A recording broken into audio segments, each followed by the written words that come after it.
안녕하세요. 네, 실전 GS 1회 시작하도록 하겠습니다. 네, 오늘 저를 처음 보시는 분도 있고 여러 번 보신 분들도 있을 텐데, 저는 이한결이라고 하고요. 간단하게 소개드리면은 저는 이제 조금 됐습니다. 저는 49회 시험을 봤었고, 제가 볼 때만 해도 사실 이 선택 과목이 패스 페일이 아니었어요. 제가 했을 때는 이제 절대 점수여서, 저도 처음에 연력학을 했다가 1년 차에 말아먹고 2년 차에 유기화학 해서 3년 차에 유기화학으로 이제 시험이 됐었습니다. 그래서 그렇게 했고, 지금은 저는 이제 이 IP 업무 하면서 저작권 쪽 실무도 많이 하고 있어요. 많이 하고 있는데, 그래서 저도 요거 하면서 계속 판례도 많이 보고 이렇게 하고 있습니다.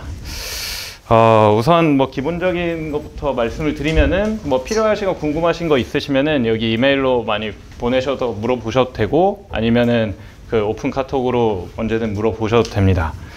그래서 제가 최대한 보려고는 할 텐데, 사실 만약에 제가 오픈 카톡이 보니까 이게 알람이 잘 안 떠요. 그리고 창이 이게 다른 탭으로 넘어가 있더라고요. 그래서 제가 좀 늦게 보거나 하면은 메일로도 한번 리마인드를 주시면은 제가 최대한 좀 더 빨리 보도록 하겠습니다.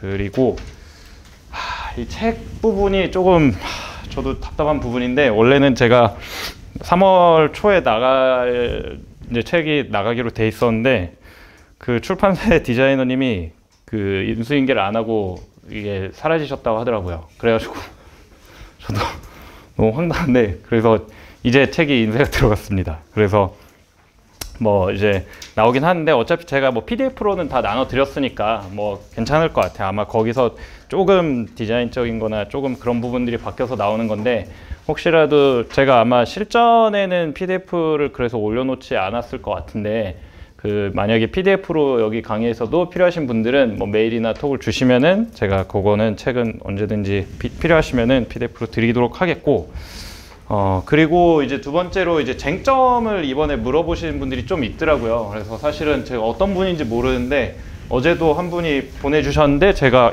어제 7시 이후에 카톡을 제대로 확인을 못해서 말씀을 못 드렸어요. 근데 제가 다른 분 쟁점 물어보신 분들한테도 다 똑같이 말씀을 드렸는데, 사실 쟁점을 제가 미리 찍어드리는 게 의미가 없습니다. 왜냐면은 저작권 같은 경우에 나오는 쟁점이 워낙 한정적이고, 그리고 무엇보다 일단 제가 문제 초안은 지금 사회착깔이 다 만들어져 있긴 한데, 사실 이번 문제도 오늘도 조금 손을 봤고, 저번 주 한 주 동안 한 3분의 1은 바뀐 것 같아요. 그래서 문제를 계속 저도 판례 같은 거 새로 나오는 거 있나, 아니면은 좀 이슈된 게 있나 한번 확인하면서 문제를 계속 바꾸기도 하기 때문에 일단은 큰 의미는 없습니다. 그리고 무엇보다 제가 한번 오늘 저작권 전체적인 조감을 한번 보여드릴 텐데, 오늘 문제도 아마 여기서 최소한 3분의 1 가까이 나왔다고 보시면 될 것 같아요. 그러면은 3분의 1 가까이 나오는데, 이거를 보시는 게 큰 의미가 없을 수도 있다. 물론 이제 오늘 나갔으니까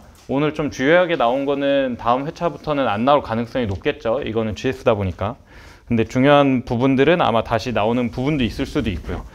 그래서 쟁점은 물어보시는 건 상관없는데, 글쎄요, 저는 차라리 쟁점을 물어보셔서 그걸 좀 공부했어서 이걸 쓰시는 걸 하기보다는, 어차피 학원에서 하시는 거니까 그거는 혼자 연습하실 때 미리 쟁점을 먼저 보고 책을 본 다음에 연습을 하시던가 하고, 실전 GS 하실 때는 그냥 랜덤하게 해서 만약에 자기가 잘 공부가 안 된 부분은 제대로 못 쓰지 않겠습니까? 제대로 못 쓰고, 제대로 못 쓰는 걸 어떻게든 채워나가는 연습을 하시는 게 저는 오히려 좋다고 생각합니다. 지금 5월이고 기초 GS면은 제가 기초 GS가 사실 그래서 있는 거잖아요. 쟁점을 미리 보고 쓰는 걸로.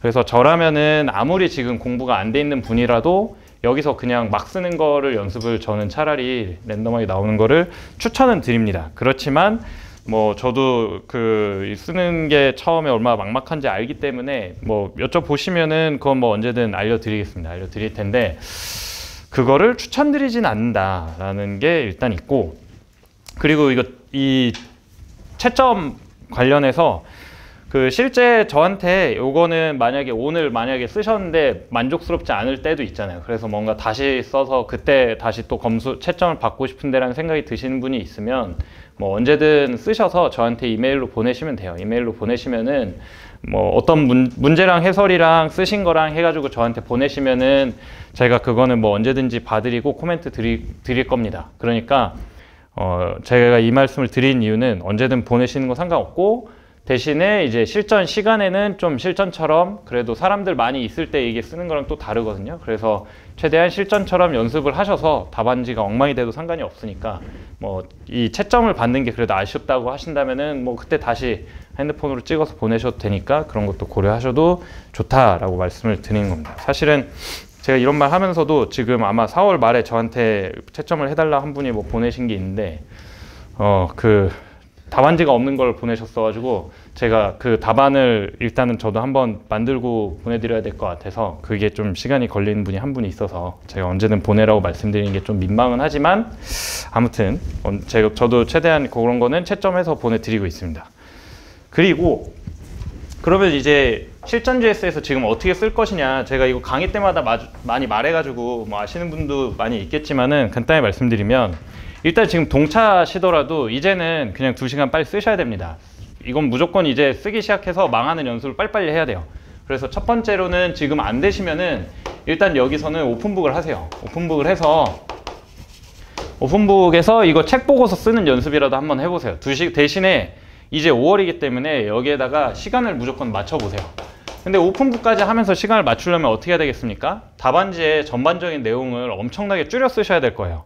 정말 키워드만 딱딱딱 찍어 쓰시거나 하는 방식으로 오픈북을 해서 오픈북에 시간까지 맞춰서는 한번 해보시길 바랍니다. 그러면은 적어도 이제 사안 포섭은 어느 정도는 당연히 해야 될 거고, 문제 이론 쓰는 부분을 확실히 많이 줄이셔야겠죠.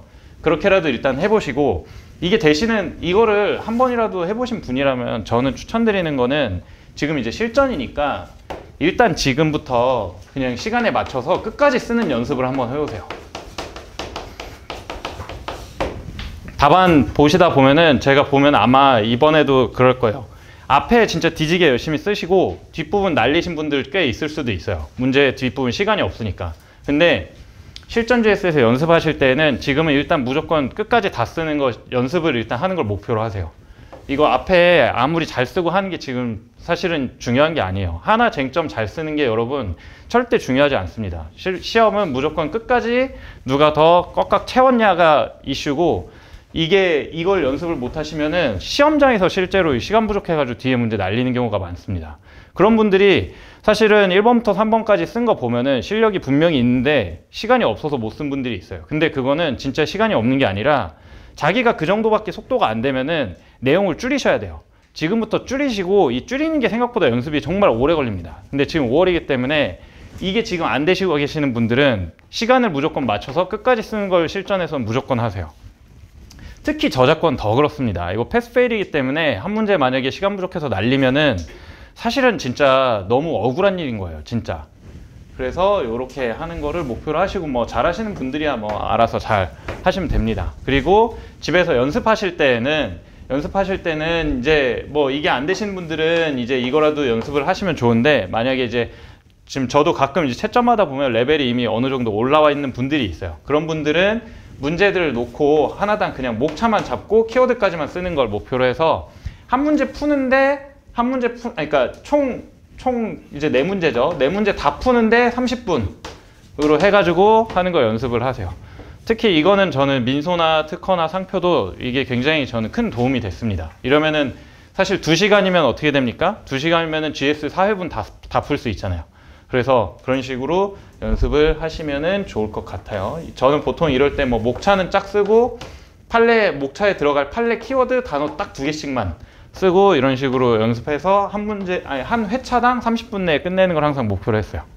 그렇게 해서 시간을 최대한 이렇게 하시면 좋겠습니다. 그리고 이제 답안 쓰는 거에 대해서 이번 시간만 말씀을 잠깐 드리자면, 답안을 쓰실 때 제가 사실 보통은 저는 수험생의 자신의 스타일이 어긋나지 않으면 그게 나쁘지 않다고 생각을 해요. 교수님들도 뭐 그거에 대해서 이거 형식이 너무 마음에 안 드는데 이런 사람 없어요. 내용이 들어가 있는 게 결국 중요하지 형식 자체가 막 엄청나게 중요하진 않습니다. 그래서 제가 뭐 강요 드리진 않는데, 지금 공부를 처음 하시는 분이시라면은 자기가 포기할 거 포기하고 형식을 어느 정도 통일하세요. 이게 쟁점마다 형식이 다르면 쓰기가 어렵습니다. 그래서 형식을 통일하시고, 그 무엇보다 답안 쓰실 때 제가 이거는 항상 많은 분들한테 강조를 하는데, 어떤 강사님이 혹시 뭐 다 붙여서 써야 된다고 하는 분은 없죠. 왜냐면은 이게 보통 우리가 로마자 들어가고 1번 들어가고 이렇게 뭐 가든 아니면 뭐 1이든 이게 들어가는데, 적어도 이 설문끼리는 다 띄워 주셔야 돼요. 이거 다 붙이시는 분들이 있는데 저희 그 이유를 모르겠어요. 이거는 뭐 본인 스타일이 어떻든 이건 무조건 띄워야 됩니다. 이거 문제 두 개가 헷갈려 있으면은 이거 답안, 이건 형식적으로 너무 잘못된 거예요. 그리고 제가 웬만하면 이렇게 하시라고 말씀드리는 거는 대목차 사이의 목차는 좀 띄우셔야 됩니다. 그래서 근데 이거를 절대 안 하시는 분들이 있어요. 근데 이거는 진짜로 그 수험적으로 고집 부리실 일이 아닙니다. 수험적으로 고집 부리실 일이 아니고, 일단은 큰 문제 사이는 무조건 띄우시고요. 대목차도 웬만하면 저는 무조건 띄우시라고 말씀을 드리고 싶어요. 이 안에 거는 알아서 하셔도 상관없는데 웬만하면 그렇게 하시는 게 좋습니다. 답안이 지금 뭐 옛날처럼 엄청 그 타이트한 그게 아니기 때문에 이거는 진짜 왜 그러시는지 모르겠어요. 이거는 제가 보면은 굉장히 많아요. 근데 한두 분만 그러는 게 아니어서 굉장히 미스테리예요. 그래서 이런 거는 꼭 조심하셔라. 그리고 답안을 지금부터 실전 쓰실 때는 그 시험장에서 가능한 시계 있지 않습니까? 시험장에서 가능한 시계를 실전에도 꼭 갖고 다니세요.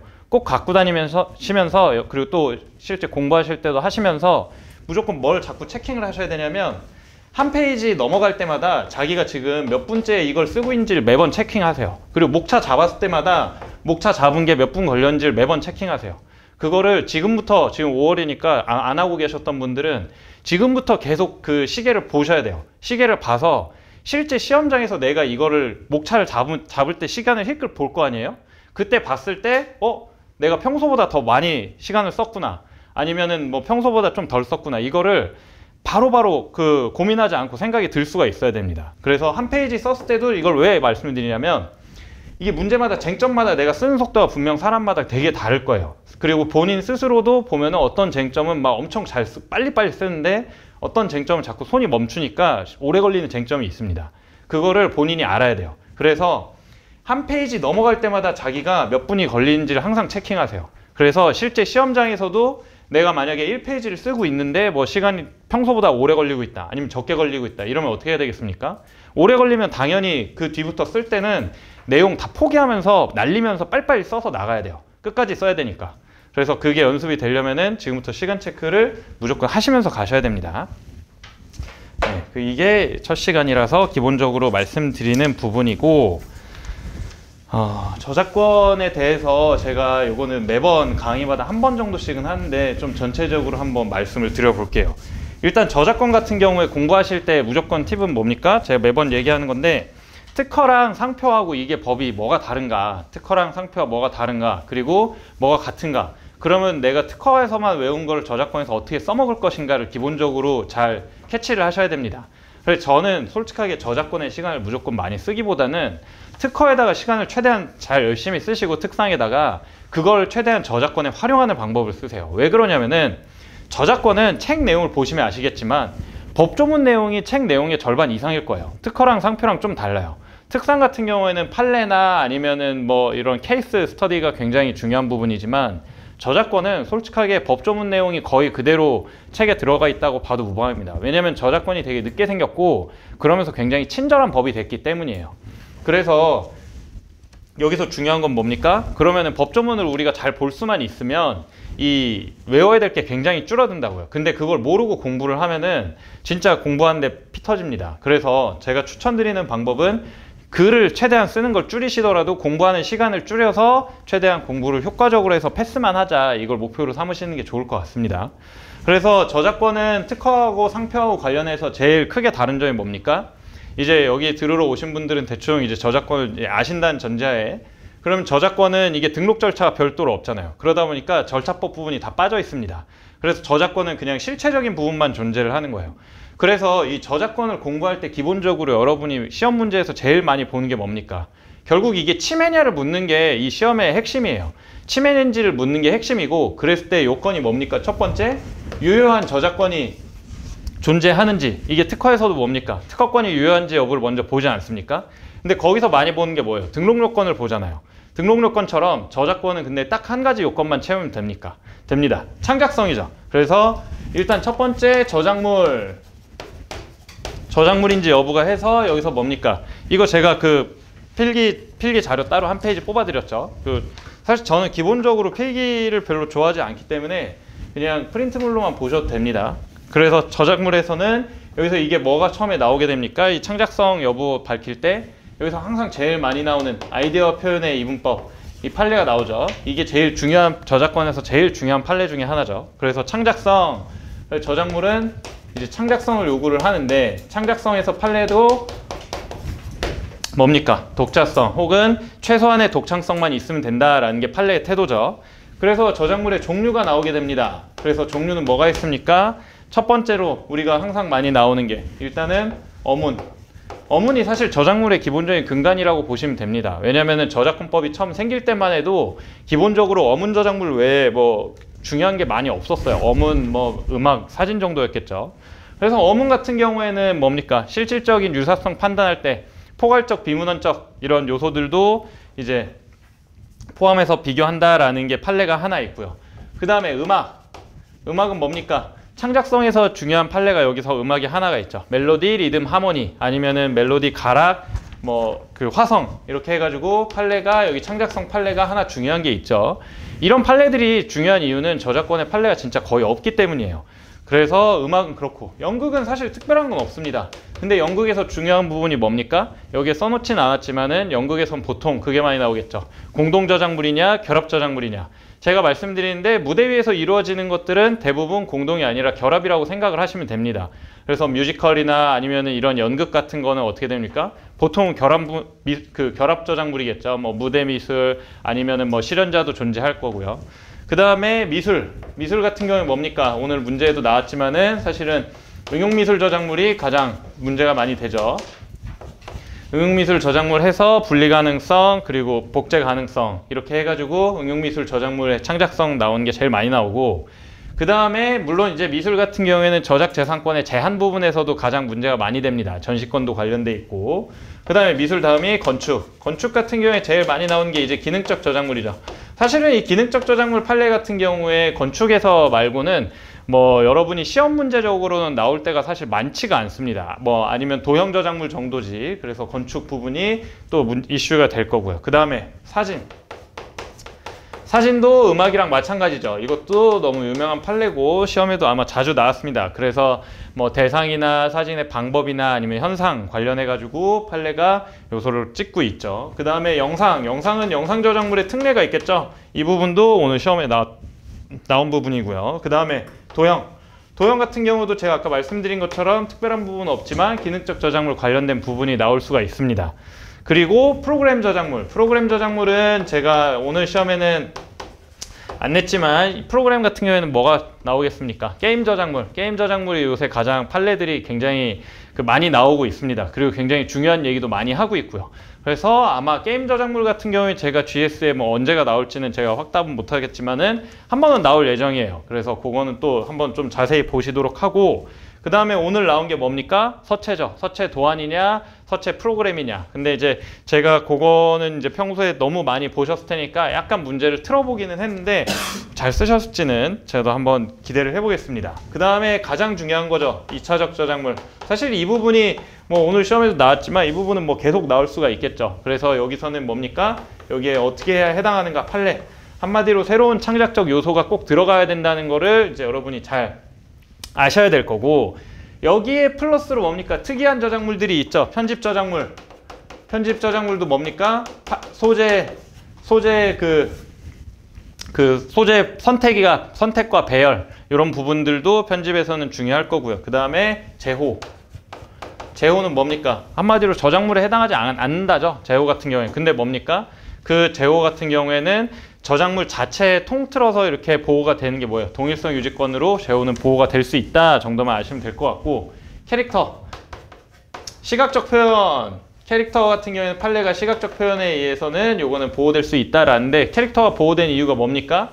이게 왜 이슈가 되냐? 원래는 캐릭터는 저작물이 아니라고 봐야 되는 게 맞는 거예요. 왜냐면은 일러스트가 아니잖아요. 이건 사진이 아니라 캐릭터라는 어떠한 그 어문 저작물이나 아니면 애니메이션이나 영화나 이런 거에 속해 있는 어떠한 그 요소 중에 하나라는 거예요. 근데 그 요소를 단독적인 이 독자적인 저작물로 보호하는 거기 때문에 굉장히 그 범위를 넓혀주는 겁니다. 그래서 판례가 존재한다.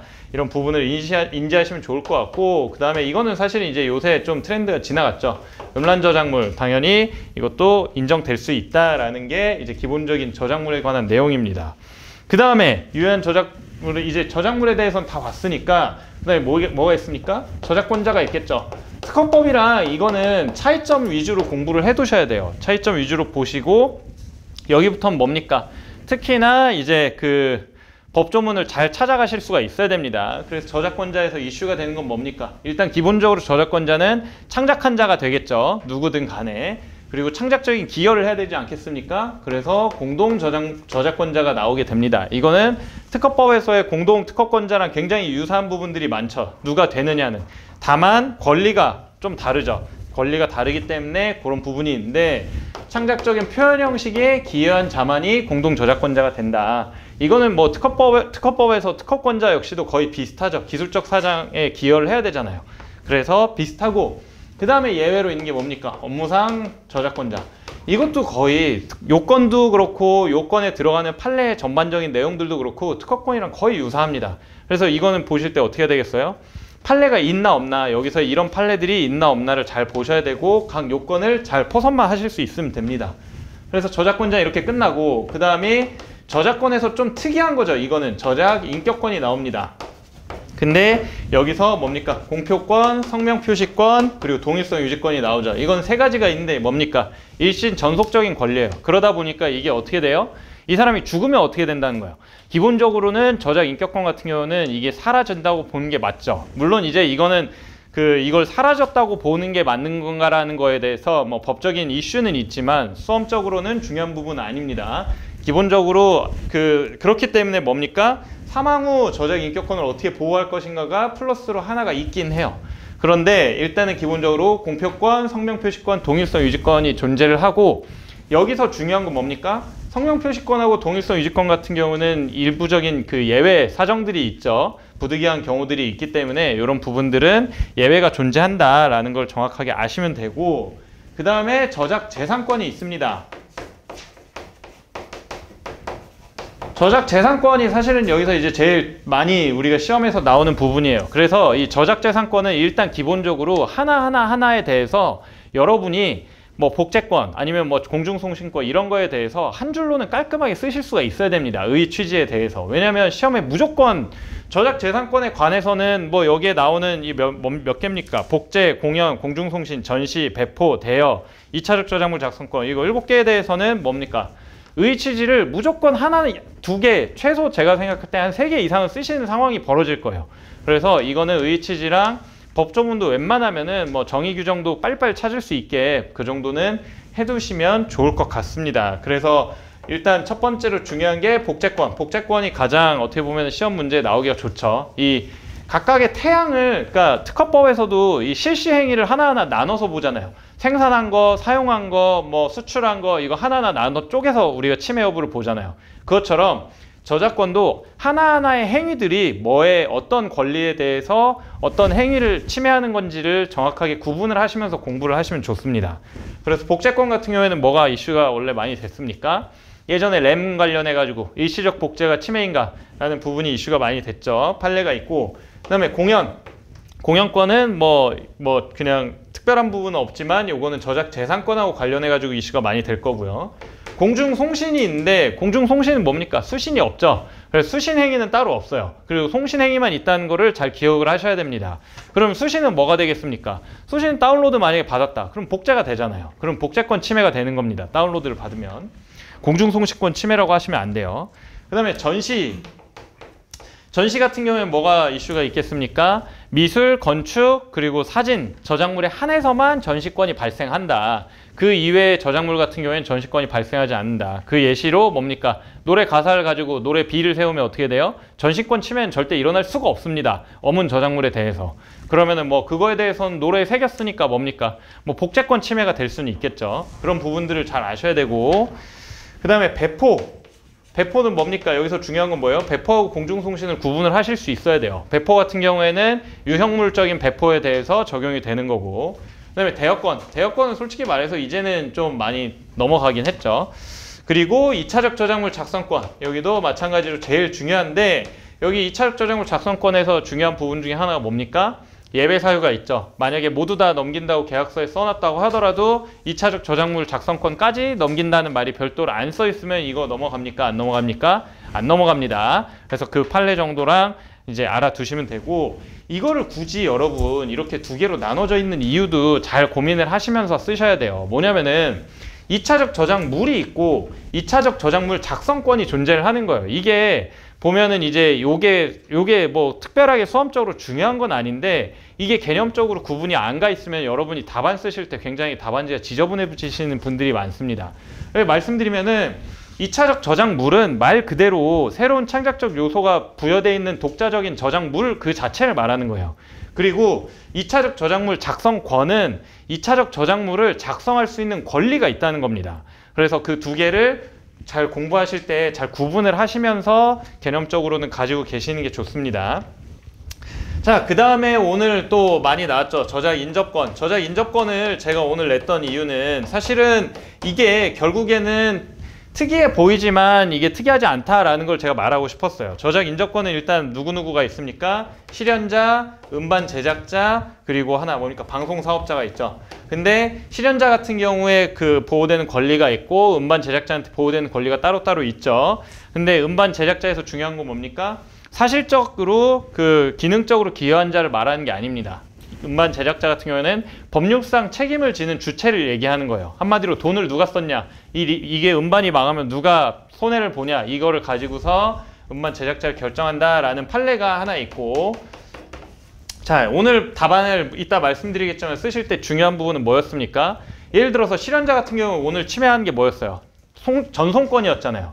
그러면 이걸 답안지에다가 공중송신권을 침해했다고 하면 됩니까? 절대 안 되는 거겠죠. 그거는 저작 인접권에 대한 개념 자체를 사실은 제대로 파악하지 못한 거예요. 뭐냐면은 저작 재산권자, 저작권자가 가지고 있는 권리랑 저작 인접권자가 가지고 있는 권리는 그 법조문의 근거 조항부터가 달라요. 근거 조항부터가 다르기 때문에 물론 이제 우리가 개념적으로 똑같은 권리라고 당연히 생각하시는 건 좋은데, 이 용어 자체를 헷갈리시면 안 됩니다. 여기 실현자 같은 경우에 전송권을 보호하고 있고, 전송권은 전송에 관해서는 공중송신권하고 그 2조 정의에서부터 달라요. 물론 우리가 그거를 그러면 전송이랑 공중송신이랑 과연 구체적으로 어떻게 다릅니까? 한다고 그렇게까지 파고들으라고 공부하시라고 제가 말씀드리는 거 아니에요.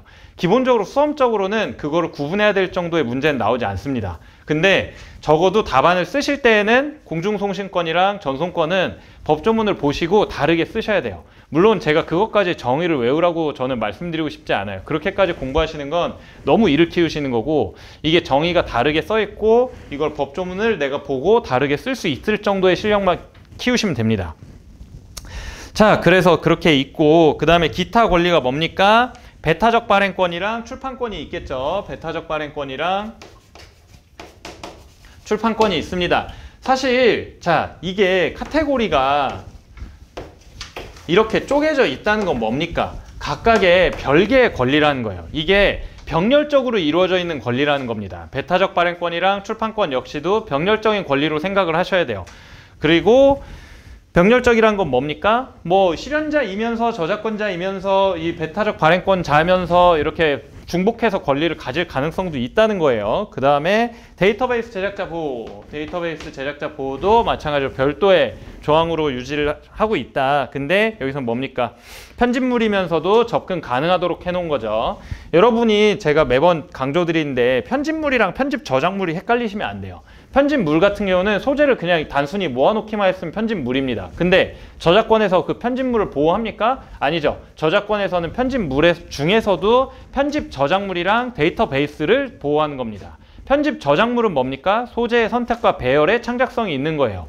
그 소재들 자체한 독창성하고는 별개로 편집 저작물은 소재의 선택과 배열의 창작성이 있는 경우에 편집물 중에서도 편집 저작물로서 보호가 되는 거고, 데이터베이스는 뭡니까? 편집물 중에서도 접근 가능한 게 데이터베이스인 거예요. 그럼 뭐예요? 편집물 안에 편집 저작물이 있을 거고, 그 다음에 데이터베이스도 있을 거고, 그 중에는 이렇게 같이 겹치는 것도 있겠죠. 그러면서도 뭡니까? 각각의 소재들도 창작성이 있으면 어떻게 돼요? 그거 각각들도 뭐 어문이면 어문 저작물로도 보호가 될 수도 있겠죠. 그래서 그 용어를 헷갈리시면 안 됩니다. 제가 이거 강조드리는 이유가 편집 저작물에 대해서 쓸 때 어떤 분들은 편집물이라고 계속 답안에 쓰시는 분들도 있어요. 근데 그러면 뭡니까? 이 용어 법조에서는 사실은 용어가 정말 중요한 건데 그 용어를 헷갈려서 쓰시면은 그건 답안이 진짜 좀 나가리가 됩니다. 자, 그 다음이 영상 저작물의 특례. 영상 저작물은 사실은 계속 매번 중요한 이슈긴 해요. 왜냐면은 실제 실무에서 제일 항상 문제가 되는 게 영상 저작물입니다. 영상 저작물 같은 경우에는 항상 자문도 제일 많고 영상 저작물이 권리적인 부분도 제일 복잡합니다. 그래서 이런 부분에 대해서는 특례를 잘 보시면은 좋을 것 같고요. 자, 그 다음에 이제 유효한 저작권이 끝났습니다. 그러면 주관적인 요건에서는 뭡니까? 의거성. 우리는 사실은 의거성 하나만 보죠. 그래서 의거성의 판례를 보는데, 자, 의거성을 판단하는 게 두 가지로 구분된다는 걸 정확하게 이 판례를 이해를 하셔야 됩니다. 하나는 뭡니까?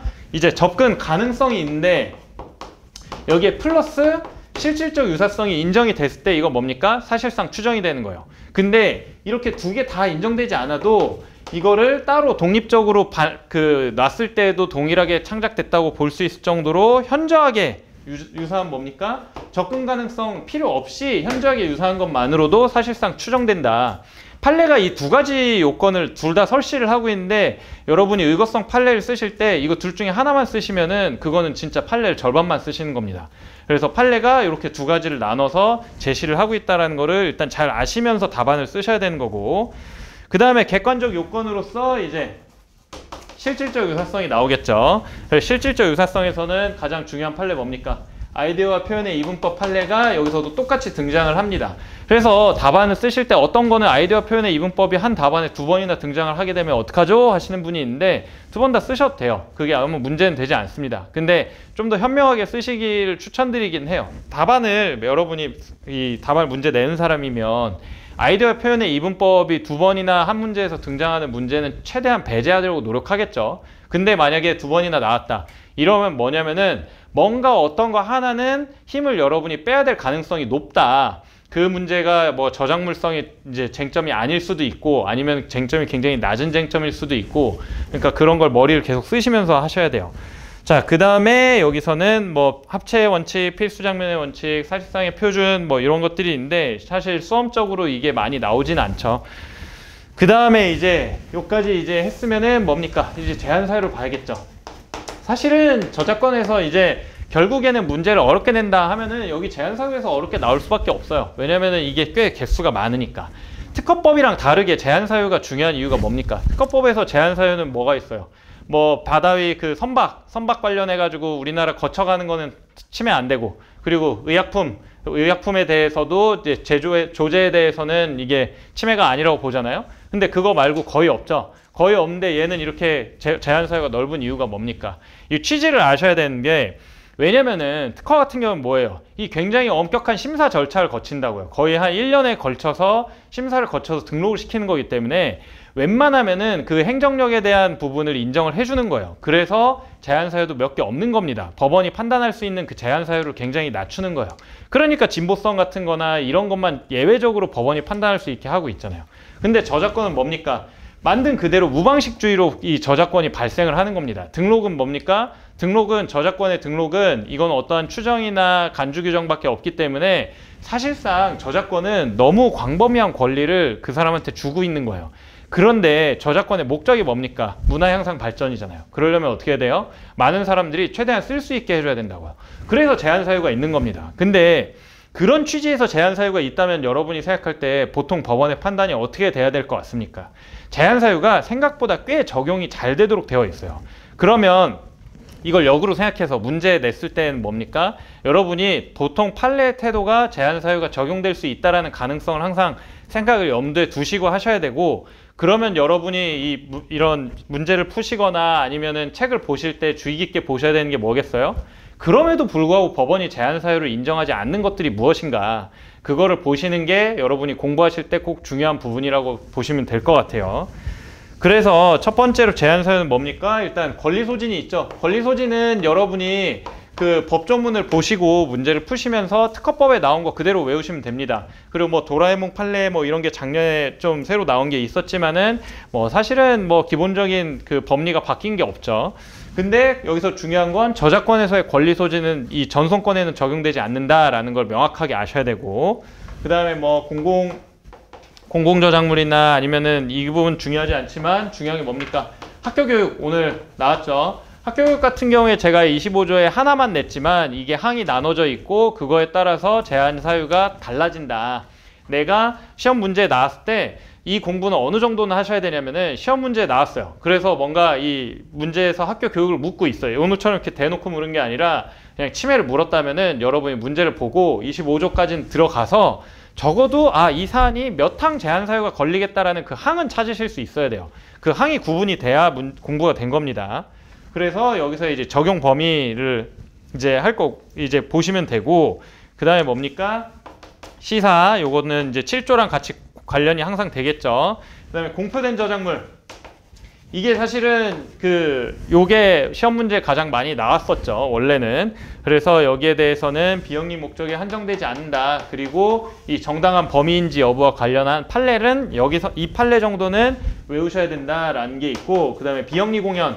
이거는 시험 문제 단골로 나오기가 너무 좋죠. 왜냐면은 이게 실제로는 생각보다 헷갈리시는 분들이 많아요. 근데 이런 거 만약에 공부하실 때 좀 헷갈린다 하시면은 저는 뭘 추천드리냐면은 그냥 판례 국가공영정보센터에서 저작권법 예를 들어 비영리 이게 맨날 맞나 안 맞나 내가 너무 헷갈린다 하시면은 이 저작권법 몇 조 이거를 치시면은 그거랑 관련된 판례들이 굉장히 많습니다. 그 중에 하나만 판례가 어떻게 판단을 했나만 그 판례 판단 사항을 이렇게 한 번만 읽어보시면 생각보다 명료하게 다가오실 수 있을 거예요. 그리고 뭐가 있습니까? 비영리 이 공연 같은 경우에 중요한 게 뭡니까? 여기서 상업용 음반이 이제 맞느냐. 한마디로 이걸 정말로 매장의 틀 목적으로 만든 이게 아니라 상업적으로 판매하는 음반에 해당하는가가 중요한 이슈 중에 하나죠. 그 다음에 사적 이용 같은 경우에는 사실은 뭐 특별한 쟁점이 많지는 않죠. 그 다음에 뭐 도서관, 그리고 시험 문제를 여러분이 이거를 이 학교 교육이랑 많이 헷갈리시는데 제가 매번 얘기 드리지만은 시험 문제는 이거를 예전에도 물어보신 분이 있는데 시험 문제 내는 거면은 학교 교육에 관련된 그러니까 관련은 원래는 돼 있겠지만은 시험 문제 제한 사유가 적용이 될 때는 학교 교육 제한 사유 적용 안 됩니다. 이거 교육 목적으로 물론 한다고 볼 수 있는 건 저도 알아요. 아는데 그리고 이제 실무적으로는 뭐 글쎄요. 실무적으로는 아마 둘 다 주장을 하겠죠. 근데 뭐 판례가 일단 기본적으로 이 제한 사유를 여러 개 판단을 거의 하지 않아요. 여러 개 판단 안 한 이유는 뭐겠습니까? 하나만 사실은 판단을 할 때 침해가 아닌지를 보려면 하나만 판단을 하면 돼요.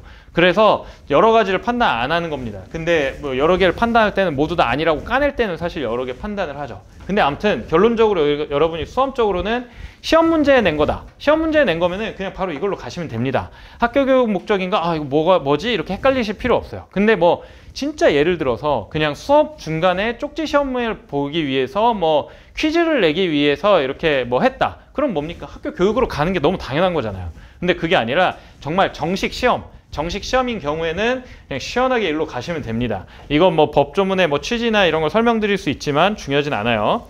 자, 그 다음에 시험 문제에서는 이제 정당한 범인지가 문제가 됐고, 그 다음에 장애인에 대해서는 뭐 사실 쟁점이 별로 없죠. 왜냐면 이게 실제 실무적으로 문제가 된 적이 없기 때문에. 그 다음에 방송도 방송에 뭡니까? 일시적으로 이게 부득이하게 배경으로 나왔을 때 얘기죠. 근데 이걸 잘 생각하셔야 돼요. 드라마를 찍을 때 이제 뒤에 배경으로 걸리는 거랑 그냥 뉴스 보도를 할 때 뒤에 배경으로 걸리는 거는 굉장히 다른 문제예요. 기본적으로 저작권 제한 사유에서의 이 방송이나 아니면 이 부수적 이용이나 관련한 부분에서 얘기하는 거는 기본적으로 우리가 세팅하지 않은 배경을 얘기를 한다고 생각을 기본적으로 하시면 됩니다. 세팅하지 않았다는 건 뭡니까? 드라마 촬영하면 뭐예요? 뒤에 다 걸리는 거 다 소품일 거 아니에요. 그러면 그게 방송 뒷부분에 걸리는 그런 거겠어요? 아니에요. 이거는 무조건 의도해서 세팅을 해놓은 거잖아요. 피할 수 있었던 거잖아요. 근데 일부러 해놓은 거잖아요. 그러면은 그거는 공정한 이용으로는 갈 수 있을 텐데 요거는 거의 이제 안 된다고 판단을 내리시면 돼요. 물론 이제 이게 쟁점인지 아닌지는 그때마다 좀 다를 수 있겠죠. 그 다음에 전시의 경우엔 뭡니까? 공중에 개방되어 있는 거냐, 이게 문제가 항상 되죠. 그래서 이거는 뭡니까? 가장 많이 나오는 게 호텔 로비. 누구나 출입 가능하지만 이게 그거에 대해서는 5개라고 볼 수 없다는 기본적인 판례가 있죠. 그래서 한마디로 실내에 걸어놓으면 이건 엔간하면 적용될 수 있다라고 생각을 일단 해두시면 될 것 같고, 그 다음에 일시적 복제라든지 부수적인 이용, 뭐 문화시설 복제도 이제 법조문에 새로 들어와 있는 거니까 법조문 잘 보시되, 이번에 중요한 게 뭡니까? 공정한 이용. 이거 제가 이번에도 시험 문제에다가 좀 크게 냈죠. 그래서 공정한 이용인지 여부 판단은 이번에 특히나, 원래도 중요한 조항이었지만 특히나 중요한 부분입니다. 이게 공정이용이 최근에 좀 중요해진 이유가 왜 그러냐면은, 최근에 공정이용에 대해서 원래 대법원 판례가 거의 없었어요. 아예 없었는데 대법원 관련 판례가 최근에 좀 몇 개 나왔습니다. 최근에 나왔고, 원래도 실무에서 항상 얘기가 나오는 게, 매번 모든 저작권 침해 얘기를 하면 이 공정이용이 안 들어가는 경우가 없어요. 제가 거의 장담할 수 있는데 저작권 관련 소송에서 이 공정이용 주장이 없었던 소송은 정말 찾기가 어려울 겁니다. 그럴 정도로 이게 너무 범용적인 조항인데, 이거에 대해서 아무도 뭔가 어떤 판단을 내리지 못한 거예요. 그리고 실제로 모든 소송에서 작년 전까지는 공정이용이 한 건도 인정이 안 됐었습니다. 모두 다 법원에서 깠던 건데, 최근에 이제 몇 개 공정이용 인정하는 판례들이 나오고 있죠. 그래서 공정이용에 관해서는 여러분이 잘 알아야 된다. 특히나 이번에도 이 바탕이 된 판례가 뭡니까? 이 문제의 바탕이 된 판례가 역시나 이 공정이용에 대해서 각 호별로 이게 어떤 의미를 가진지를 잘 설명을 해줬죠. 그래서 제가 답안에도 그 판례를 좀 되도록이면 살리려고 각 호별로 설명을 좀 해놓은 겁니다.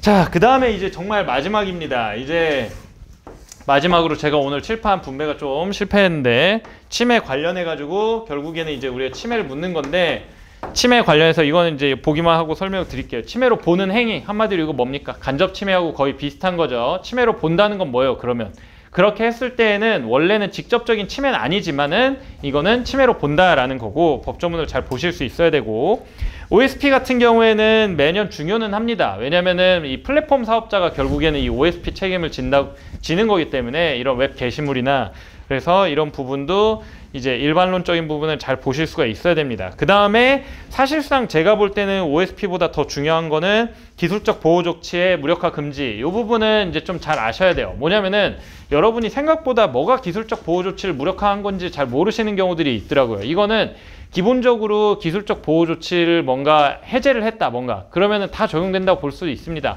뭐 크랙을, 예를 들어 소프트웨어가 특히나 많죠.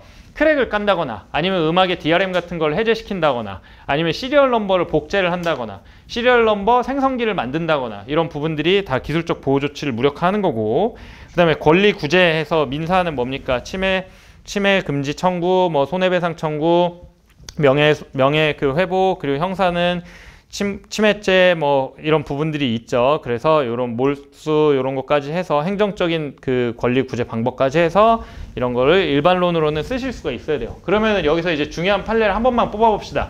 그러면은 아이디어 표현의 이분법을 아셔야 되고, 창작성 판례도 당연히 아셔야 되고요. 그 다음에 음악, 사진, 2차적 저작물은 당연히 아셔야 돼요. 그 다음에 공동저작권자 여부도 당연히 아실 수 있어야 됩니다. 그 다음에 이 실질적 유사성 부분이랑 의거성 판례는 당연히 아셔야겠죠. 그리고 요 공표된 저작물의 이용, 요것도 아셔야 되고, 이제 여기에는 쓰지 않았지만은 이 공정한 이용 판례, 요거는 이제 아셔야 될 거라고 저는 이제 생각합니다. 그럼 몇 개입니다? 하나, 둘, 셋, 넷, 다섯, 여섯, 일곱, 여덟, 아홉, 10개죠. 맞죠? 네. 뭐 제가 잘못 셌다고 해도 판례를 10개만 아시고 나머지를 의의만 쓰실 수 있고, 법조문을 찾아갈 수만 있으면은, 제가 장담하는데 제 생각에는 문제를 만약에 푸실 수만 있게까지 공부를 한다, 문제의 쟁점을 이제 정확하게 찍어서 풀 수만 있다, 근데 암기는 좀 부족하다 해도 제가 볼 때 저작권은 패스하는데 제 생각엔 아무 그 문제는 없다고 생각을 합니다. 그러니까 5월부터도 지금도 열심히 일단 하시면 됩니다. 제가 이제 오늘은 첫 시간이라 이 이론 설명을 지금 좀 했는데, 자, 저작권 지금 처음부터 끝까지 제가 다 말씀드리는데, 제가 오늘 좀 상세하게 말씀드렸는데도 첫 시간이라 한 20분이 조금 안 걸린 것 같아요. 그러면 뭡니까?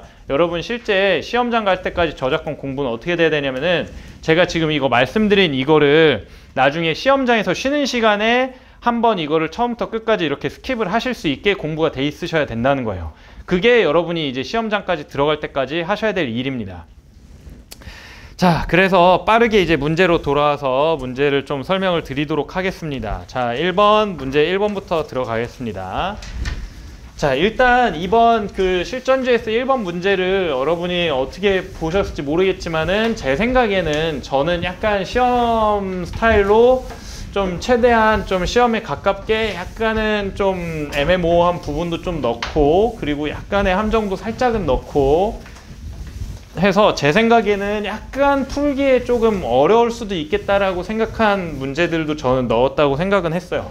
그래서 오늘 문제를 보시고 약간 어렵다고 생각하시는 분들은 뭐 이제 원래 그런 거다라고 생각하시면 될 것 같고, 오늘 좀 쉬웠다라고 하신 분들은 이제 문제 푸는 요령이 좀 생겼다. 이게 답안 자체를 쓰는 내용은 뭐 쓰는 것 자체는 어렵지 않았을 텐데, 이 문제를 맞추고 아니면은 이 쓰는 내용 중에 뭐가 들어가고 이런 부분들이 아마 수험생들마다 좀 차이가 나지 않을까라고 생각을 하면서 문제를 냈습니다.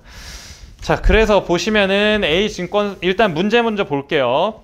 그래서 보고서 X가 저작물성을 일단 묻는 문제가 5점으로 있고, 그 다음에 정당 이용 부분을 문제를 묻고 있고, 그 다음에 데이터베이스 제작자의 권리 여부를 묻고 있습니다. 자, 그러면은 뭡니까? 생각보다 문제는 되게 직관적이구나 라면은 문제를 이제 여기서 문제를 볼 때는 그러면은 여기서 내가 어떤 걸 뽑아서 써야 될까를 문제를 읽으면서 잘 보셔야겠죠. 그래서 보시면은, 자, A증권사 소속 애널리스트인 갑은 뭡니까? 여기서 보고서 X를 작성했다고 합니다. 보고서 X를 작성했는데, 제 생각에 저는 만약에 시험 문제를 푼다고 하면은 이제 보고서 X에 대해 나오는 부분들은 뭡니까? 내가 이거를 사실관계를 뽑아다가 답안에 써야겠다라는 생각으로 뭔가 밑줄을 칠 거예요. 저라면은 시험장에 들어갈 때 색깔이 좀 다른 펜을 한 2개 정도는 들고 들어갈 것 같아요. 그래서 사실관계에 내가 쓸 거를 미리 밑줄을 쳐놓는 게 좋습니다. 그래야 빼먹질 않아요. 그래서 산업군의 주요 기업의 재무 정보, 투자 포인트, 뭐 이걸 독창적인 분석 방법, 의견이 표현되어 있고, 그 다음에 독창적인 해석 결과가 제시되어 있다 해서 무단 복제랑 배포를 금지한다는 문구도 기재되어 있다고 합니다. 근데 한편 플랫폼 운영사인 을이 뭡니까? X 전체를 복제해가지고 이걸 뭐 어떻게 했다고요? 유료 웹사이트에 올렸다고 합니다. 자, 그래서 요거를 게시를 하고 누구나 다운로드 받을 수 있다. 근데 을은 뭘 공정한 이용을 주장하고 있습니다. 그 다음에 B사는 A사의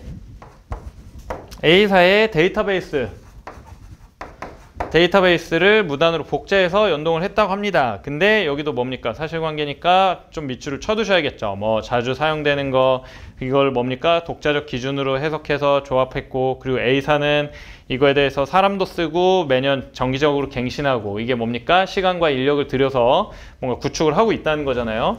그래서 답안으로 바로 와서 보시면은, 자, 문제 1번 문제 소재, 뭐 사실은 이게 5점짜리니까 문제 소재를 안 쓰셔도 상관없습니다. 문제 소재를 써야 되냐 말아야 되냐 얘기를 하신 분이 많은데, 안 쓰셔도 전혀 상관없어요. 근데 최악이 뭡니까? 문제 소재를 엄청 길게 쓰시는 분들이 있어요. 그거는 진짜 피하셔야 됩니다. 문제 소재를 뭐 한 4줄 5줄 막 이렇게 쓰시는 분들이 있는데, 글쎄요, 뭐 이건 강사마다 다를 수 있다고 생각해요. 근데 제 개인적인 의견은 문제 소재는 절대 3줄을 넘지 않는 게 좋습니다. 쟁점만 딱딱딱 찝어서 넣어주시고, 그리고 제가 추천드리는 거는 문제 소재에는 쟁점이 되는 법조문을 꼭 써주세요.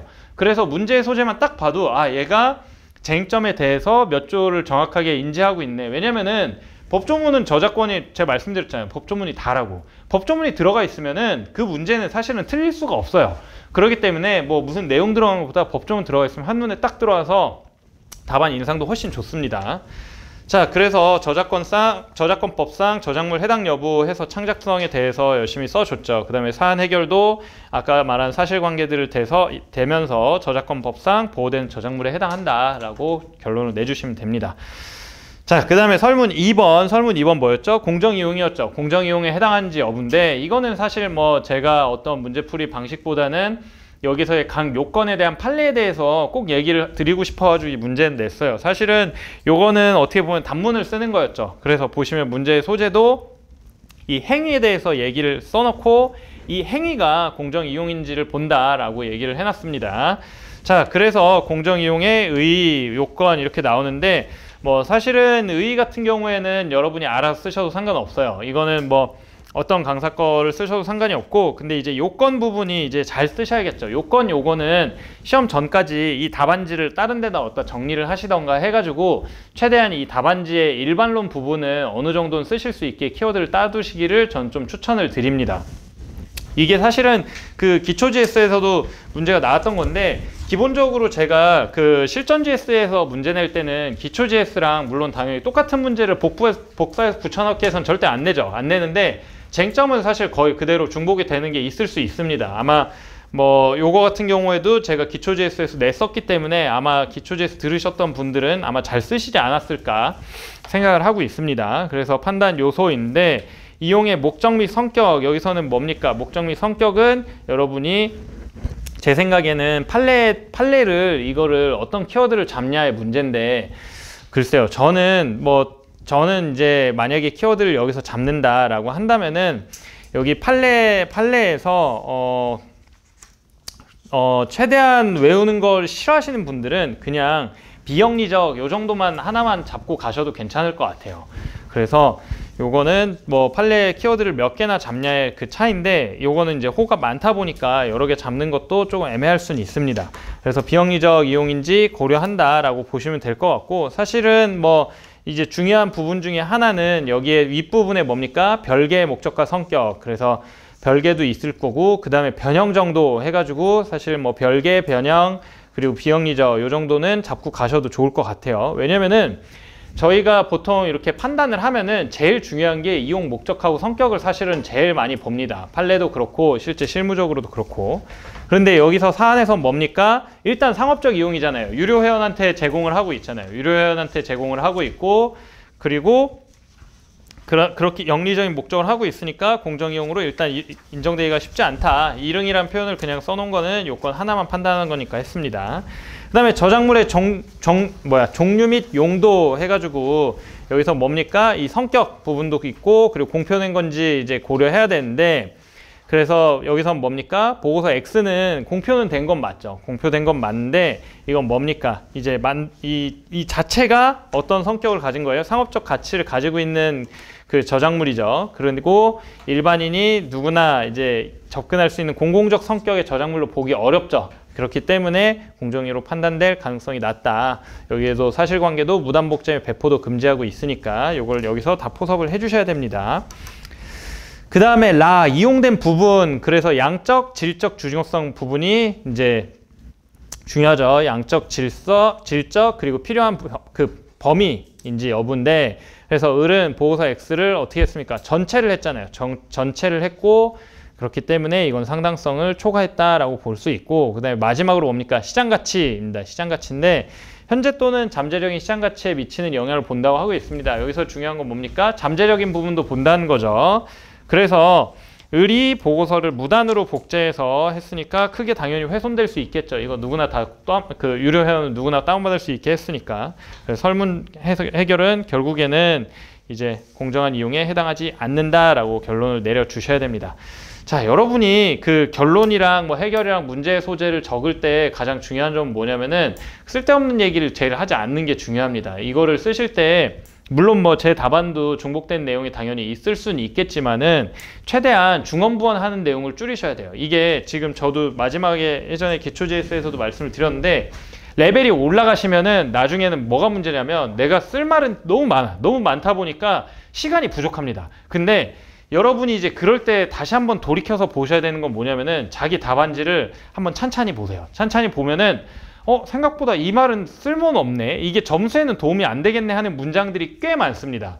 특히 뭐 불필요한 조사나 아니면 뭔가 그 과장되는 뭔가 그 형용사 같은 거, 그런 게 생각보다 자기 그 글 쓰는 본세에 좀 녹아있는 경우가 많습니다. 그래서 그런 부분을 최대한 날리시면서 답안을 최대한 컴팩트하게 쓰시는 거를 이제 목표로 해서 시간을 만드셔야 돼요.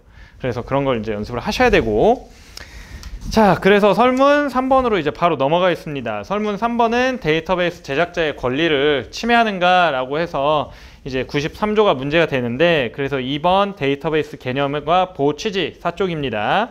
그래서 개념과 보호 취지는 잘 써주시면 되고, 한마디로 뭡니까? 아까도 말씀드렸지만 편집물의 접근 가능성을 높인 거죠. 그래서 권리는 뭡니까? 3번 권리 해가지고 데이터베이스 제작자는 누군데, 이 사람은 데이터의 전부 또는 상당한 부분을 복제 등을 할 수 있는 권리를 가집니다. 자, 여기서 실제 나중에 시험에서 좀 더 어렵게 나오면 뭐겠습니까? 여기서 일부만을 뭔가 복제하도록 해가지고 이게 침해인지 아닌지를 헷갈리게 만드는 경우가 있을 수 있어요. 근데 여기서 데이터베이스 제작자의 저작권은 사실은 개념을 어느 정도 이해만 하시면은 굉장히 쉽습니다. 데이터베이스 제작자의 권리를 인정한 이유가 뭡니까? 원래는 데이터베이스 제작자의 권리를 인정할 필요가 없어요. 왜냐하면 저작권은 뭐예요? 창작성이 있는 애들을 보호하는 그 저작물에 대해서 보호하는 그 법리잖아요. 근데 데이터베이스는 사실상 편집물이잖아요. 그럼 뭐예요? 이건 원래 저작권법상 보호하는 그 취지에 맞는 그건 아니에요. 그럼 이건 뭐냐면 실질적으로 저작권법이 아니라 별개의 법이라고 그냥 생각을 하시면 돼요. 근데 걔는 뭡니까? 데이터베이스 제작자에 대해서 어떠한 권리를 부여를 하는 거예요. 그러면은 여러분이 생각해 보세요. 이거 왜 보호하겠습니까? 데이터베이스를 만들 때 뭔가 기여를 한 게 있으니까 뭔가 보호는 해줘야겠고, 근데 뭐 창작성은 없는 경우도 많고 하니까 따로 그냥 빼서 보호를 해주는 거잖아요. 그럼 뭐예요? 그 데이터베이스 통째에 대해서 보호를 하는 게 법의 취지지 않겠습니까? 그렇기 때문에 그냥 복제권이나 그냥 예를 들어 저작물 같은 경우에 책에 소설에서 한 챕터만 갖다 따다 써서 어떻게 돼요? 바로 복제권 침해가 되는 거예요. 근데 데이터베이스는 이걸 쌓은 축적물에 대한 보호하는 거기 때문에 뭡니까? 전부 또는 상당한 부분이 복제가 돼야 된다는 거예요. 그거를 개념적으로는 인지를 하고 계셔야 문제 푸실 때, 이 문제는 뭐 고려할 건 없었지만 잘 이제 헷갈리지 않습니다. 그래서 판례는 상당한 부분인지는 양적, 질적인 측면에서 봐야 된다라고 얘기를 하고 있습니다. 양적, 질적 측면을 봐야 된다. 그리고 뭡니까? 얼마나 투자했는지를 봐야 된다 하고 있습니다. 양적, 질적, 투자 이렇게 생각을 잘 하셔서 판례를 잘 쓰시면 되겠죠. 물론 오늘은 그 판례가 아주 뭐 핵심적인 건 아니었지만, 자, 그래서 사안의 적용 가시면은 뭡니까? 일단 첫 번째 DBY가 데이터베이스인지를 봐야겠죠. 그래, 5페이지입니다. 해설. 그래서 이건 뭡니까? 구조화가 잘 돼 있으니까 데이터베이스에 해당한다라고 결론을 내야 되고, 그 다음에 A가 데이터베이스 제작자로서 지위를 가지는가, 한마디로 투자를 제대로 했는가, 데이터베이스 제작자로서 보호 가치가 있는 데이터베이스를 만들어서 그 지위에 있는가를 보는 거니까 이제 인적, 물적 투자했죠. 아까 마지막에. 그래서 해당하고 권리를 보유합니다. 그 다음에 B 사이가 상당 부분 복제했는가, 뭐 이거 당연하죠. 왜냐면은 그대로 연동을 시켰기 때문에 상당 부분을 복제한 걸로 보이고, 그래서 여기서는 침해가 된다고 보는 게 타당합니다. 이걸 가지고 만약에 이거는 일부만 했을 수도 있으니까 뭐 이렇게, 글쎄요, 여기서 가정적으로 쓰는 거는 이 문제에선 저는 큰 의미는 없다고 생각을 해요. 제가 일부러 이거는 전체를 뭐 했다 뭐 이런 식으로 막 엄청 구체적으로 써놓진 않았는데, 이 정도 사안에서는 여러분이 알아서 눈치 있게 당연히 전부를 연동을 했다라고 생각을 당연히 하시고 답안을 구성하시는 게 맞습니다. 자, 그리고 설문의 해결은 그래서 당연히 침해한다라고 보시면 되고, 여기서 권리에 해당하는 법조문을 꼭 적시를 해주셔야 됩니다. 자, 그래서 문제 2번으로 바로 넘어가겠습니다. 문제 2번으로 넘어가면 이거 같은 경우는 여러분이 가장 평소에 자주 보실 수 있는 서체입니다. 서체인데 뭐 제 나름대로는 약간 꼬아보긴 했지만 뭐 이것도 사실 굉장히 쉬우셨을 거예요. 그래서 이거는 뭡니까? 캘리브레이커 갑이 서체를 만들었습니다. 그래서 맑은 바람체를 만들었어요. 맑은 바람체를 만들었고, 이런 독자적인 개성이 드러나 있다라고 하고 있습니다. 그 다음에 이걸 폰트 파일로 만들어서 이제 배포를 하는데, 비상업적인 이용에 한해서만 자유 사용이 가능하대요. 비상업적 이용에 한해서만 자유롭게 가능하다. 상업적 이용은 별도의 계약이 필요하다. 이 얘기는 뭡니까? 상업적 이용으로 하면은 그때부터는 저작권의 침해가 된다는 거예요. 만약에 이 폰트 파일에 대해서는. 자, 그 다음에 디자인 회사 을이 폰트 파일을 다운받아서 조절을 해가지고 뭡니까? 이거를 해서 프로체를 만들었대요.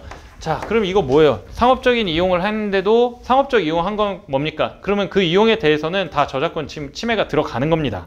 자, 그래서 보시면은 자, 1번 제작한 글씨체가 응용미술 저작물로서 보호받기 위한 요건을 설명하고 저작물성을 판단하시오. 여기서 중요한 건 뭐예요? 문제를 보실 때 이 문제에서 묻는 거를 정확하게 제시를 해줘야 되는 겁니다. 뭡니까? 여기서 문제에서 묻는 게 일단 첫 번째로 응용미술 저작물에 대해서 요건을 설명해라. 이거 단문을 써라. 이게 1번 문제고 사실은 소문제고. 그 다음에 2번이 뭐예요? 아, 이 서체 도안의 저작물성도 얘기해라. 라고 얘기를 하니까 이거 두 가지를 둘 다 쓰셔야 되는 겁니다. 자, 그 다음에 양가로 2번 문제도 바로 보면은 과연 이 폰트 파일이 2차적 저작물로서 받을 요건을 설명하고 침해했는지를 설명해라. 이거 뭐예요? 그러면은 일단 첫 번째 소문제 뭡니까? 2차적 저작물 작성권에 대한 침해 요건을 일단 설명한 게 소문제 1번이죠. 그 다음에 2번은 뭡니까? 저작 재산권을 뭘 침해한지를 쓰는 게 2번입니다. 근데 여기서 중요한 건 뭐예요? 여기서 중요한 거는 저작 재산권이라고 했으니까 저작 인격권을 안 써야겠죠. 자, 그 다음에 그러면 이제 이거를 기초로 한번 보도록 하겠습니다. 그래서 답안으로 와주시면은 6페이지입니다. 그래서 1번 응용미술 저작물의 의의 및 보호 요건 해가지고 이거는 뭐 일반론이니까 잘 쓰실 수 있을 거라고 생각을 합니다. 그래서 복제 가능성과 분리 가능성을 요구하고 있습니다. 그런 다음에 2번으로 넘어가면 서체 도안의 저작물성 해가지고 판례는 뭡니까? 이 서체 도안 같은 경우에는 기능 목적으로 해서 이 서체 도안은 미적 요소가 가미돼 있어도 독자적인 그 특성이나 가치를 가지고 있어야 된다. 자, 이게 이 판례를 사실은 헷갈리시는 분들이 조금 있는데 서체 도안에 대한 판례의 기본적인 태도는 인정하지 않겠다예요. 인정하지 않는데 서체 도안에 대해서 예외적으로 인정을 한다면 어느 정도여야 되냐면 그냥 그거는 글씨로서의 가치를 거의 사라질 정도로 만들었을 때 인정이 됩니다. 그럼 여러분이 시험에서 이 만약에 서체 도안이 나오면 뭡니까? 그냥 무조건 글씨로 보이면은 이거는 인정이 안 된다고 보는 게 맞아요. 그런데 만약에 문제 이런 식으로 나올 수가 있어요. 이거는 거의 글씨를 바꿔서 일러스트화를 했다. 그래서 뭐 누구나 일반 수요자들이 봤을 때 글씨 자체를 뭐 인지하지 못하는 건 아니지만은 누구나 다 뭐 그림으로 인지한다. 뭐 이런 식으로 뭔가 굉장히 단서가 정말 디테일에 붙으면은 뭐 인정이 될 수도 있겠죠. 근데 기본적으로는 그냥 안 된다고 생각을 그냥 하시고 보는 게 좋습니다. 그래서 지금 제가 그 판례를 하나 나눠 드렸는데 이게 고등법원 판례인데 이게 대법원에서도 서체 도안 판례 리딩 판례고 이게 대법원 판례가 리딩 판례지만 고등법원이 이걸 자세하게 써놨기 때문에 제가 고등법원 판례를 일단 나눠 드렸어요. 제가 이걸 왜 드렸냐면은 그럼 판례가 얘기하는 그 독자적인 구분 정도에 대해서 어떻게 판단하는가를 이제 얘기하는 건데 제가 볼 때 이거에 대해서 어디를 보시면 좋냐면은 이 판례에서 여기 보시면은 4페이지로 넘어와 주시면 4페이지의 중간 부분에 나 부분이 있습니다. 나. 그래서 이 서체 도안이 이제 어떻게 해서 등록도 신청하고 했다라는 사실관계가 나에 적혀 있습니다. 근데 여기서 여러분이 읽어보시면 좋은 거는 양가로 다번부터 해가지고 이제 4페이지, 5페이지, 한 6페이지 정도까지 해서 한 번 정도 읽어만 보시면은 이제 서체 도안이나 아니면은 이런 응용미술 저작물의 독자적인 부분이 어느 정도인가에 대해서 헷갈리지 않으실 거예요. 요거는 이게 사실관계를 한 번 정도 그냥 구체적으로 읽어보시면은 훨씬 이해가 쉬우셔서 제가 드린 거고 중요한 판례는 아닙니다. 어차피 이 판례에서 서체 관련된 판례에서 중요한 건 책에 다 있어요. 그러니까 여기서의 내용들은 어차피 외우실 필요는 없습니다. 자, 그래서 다시 답안으로 돌아와 주세요. 그래서 6페이지입니다. 6페이지에서 뭐 미적 요소가 결국 있긴 한데 이게 한마디로 독자적으로 기능성으로 분리될 정도인가? 그건 아니다 라고 해서 인정되지 않는다 라고 했습니다. 근데 문제 2번 넘어와 주시면은 7페이지입니다. 7페이지에서는 뭡니까? 일단 첫 번째로 얘는 뭐예요? 서체 도안을 한 게 아니라 폰트 파일을 가지고 한 거잖아요. 그래서 폰트 파일이 문제가 되는 겁니다. 그래서 2차적 저작물 작성 여부 이거부터 먼저 보는 겁니다. 2차적 저작물에 해당하는지 여부. 그래서 가에서 취지, 2차적 저작물의 성립 요건까지 써주시고요. 그 다음에 사안의 경우 어떻게 됩니까? 이게 결국에는 새로운 창작적 요소가 없기 때문에 2차적 저작물에 해당은 안 된다 라고 했습니다. 그러면은 이제 옆으로 넘어와서 복제권을 침해했나 이걸 봐야 되는데, 왜냐면 다운로드를 했잖아요. 다운로드를 했기 때문에 복제권 침해 여부 해가지고 저작권 침해 요건을 저는 간단하게 쓰고, 폰트 파일이 이게 침해된지 이걸 보려면 뭐예요? 폰트 파일이 저작물에 해당해야 되잖아요. 그래서 폰트 파일을 일단 저작물성을 간단하게 써줬습니다. 써주고 그 다음에 결국에는 복제권 침해가 된다라고 결론을 내렸습니다. 여기서 2차 저작물 작성권 침해 쓰실 수 있어요. 쓰실 수 있는데 기본적으로 만약에 여기서 2차적 저작물 작성권을 쓰셨다면 짧게 쓰셨어야 돼요. 왜냐면 2차적 저작물에 일단 해당이 안 되잖아요. 그러면 이거는 동일성 유지권 침해로 나아가는 거지, 2차적 저작물로 만들어지지 않았는데 2차적 저작물에 해당은 안 되지만 2차적 저작물 작성권 침해는 된다. 이렇게 쓰면 이상한 거예요.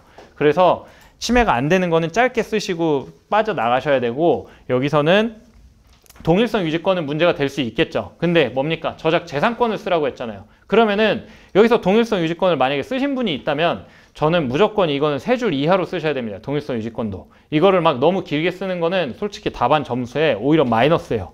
왜냐? 문제가 묻는 게 뭐예요? 저작 재산권을 묻고 있잖아요. 거기서 이걸 길게 써버리면은 이 사람은 저작 인격권과 저작 재산권을 구분을 잘 못하나? 인식을 줄 수 있기 때문에, 저라면은 동일성 유지권에 대해서 결론에다가 뭐 쓰고 싶으면은 한 줄 정도 쓰시는 거는 한 줄, 두 줄은 괜찮은데, 뭐 진짜로 별도 목차로 한 4-5줄 쓰시면은 이거는 절대 답안에 플러스는 안 됩니다.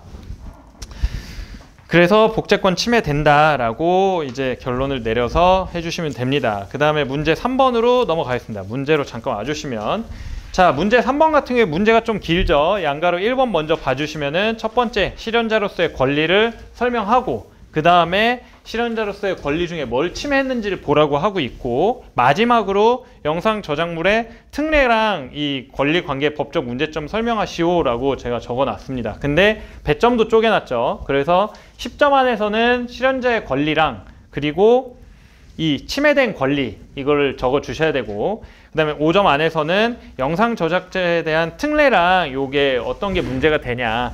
사실은 이 5점짜리를 제가 좀 안 낼까 하다가 실제 시험 문제에서도 이런 뭔가 좀 굉장히 그 법대 문제 같은 문제스러운 문제들이 가끔 짱돌로 하나씩 나옵니다. 근데 여러분이 이런 거 문제 볼 때 어떤 생각해야 됩니까? 이 문제는 5점짜리 이거는 어차피 아무나 다 잘 못 쓰겠지? 그러니까 나도 관련된 내용 내가 아는 것만 제대로 딱 쓰고 이 문제는 빨리 그냥 스킵하자.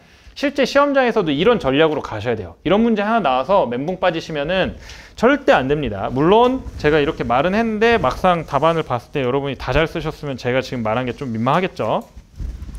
그랬으면 좋겠습니다.